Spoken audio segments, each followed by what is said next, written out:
हरियाणा के पूर्व गृह मंत्री एवं स्वास्थ्य मंत्री तथा अम्बाला छावनी विधायक श्री अनिल विज ने कहा कि लोकसभा चुनाव हिंदुस्तान के भविष्य का चुनाव है और पहली बार किसी प्रधानमंत्री ने 2047 तक देश को विकसित कर भारत बनाने की बात सोची है। देश को विकसित बनाने के लिए हमें अपनी जान भी देनी पड़े तो हम पीछे नहीं हटेंगे। उन्होंने कहा कि आज से पहले जितने हमारे विरोधी दल थे उन्होंने देश को विकसित राष्ट्र बनाने के बारे में कभी सोचा तक नहीं। इस चुनाव में प्रधानमंत्री नरेंद्र मोदी के सामने कोई अन्य नहीं है। भाजपा के मुकाबले में जो 28 टुकड़े हैं, जो कि कहीं की ईंट कहीं की रोड़ा भानुमति ने कुनबा जोड़ा की भांति हैं। इन्होंने इंडी नामक जो कुनबा इकट्ठा किया है, उनकी अब तक हिम्मत नहीं हुई कि इस ठग बंधन को नेता कौन है। ये बिना इंजन की गाड़ी है जो वहीं की वहीं खड़ी रहती है। आपके सरपंच विकास जी ने कामों को बारे में बताया।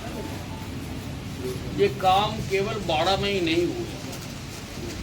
मेरी विधानसभा के किसी गांव में जाकर आप कॉपी पेंसिल लेके जाओ और जाके वहाँ लोगों से पूछो कि हमारे टाइम में वहाँ पर कोई काम हुआ है या नहीं हुआ। सब गांव से यही रिपोर्ट आएगी जो विकास जी ने अभी आपके सामने बताई है।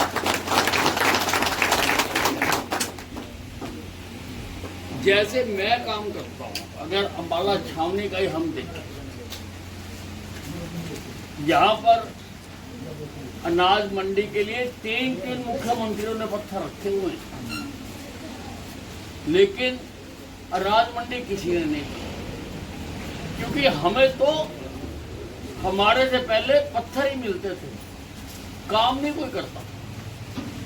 अनाज मंडी मैंने बनवा दी, सरकारी कॉलेज मैंने बनवा के दिया, जिसमें सारे इलाके के लोग आज पढ़ के कहाँ पोस्ट ग्रेजुएट कॉलेज बना के दिया। हरियाणा का सबसे बड़ा बस अड्डा मैंने बना के दिया।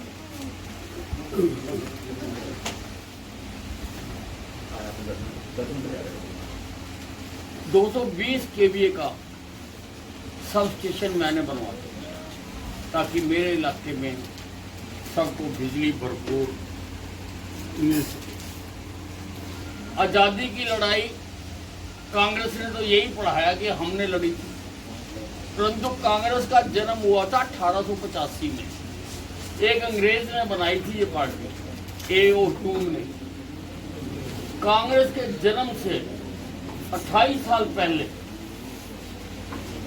1857 की जो आज़ादी की पहली लड़ाई लड़ी गई, उसकी शुरुआत अम्बाला छावनी से हुई। मैंने 20 सालों तक जो उस आज़ादी की पहली लड़ाई में शहीद हुए, उनके नाम से कोई यादगार बनाने के लिए मैंने 20 साल तक लड़ाई लड़ी। मैंने हुड्डा के राज में भी लड़ी। कल हुड्डा कहीं भाषण दे रहा था यमुनानगर में, तब भी कह रहा था कि 1857 की लड़ाई अम्बाला से लड़ेगी, पर पर बनवाई मैंने, और 500 करोड़ रुपए का ये यादगार मैं वहां बना के दे रहा हूँ GT रोड के ऊपर। आप जाओ तो कभी देख के आना, अभी कुछ नजर आने लग गया।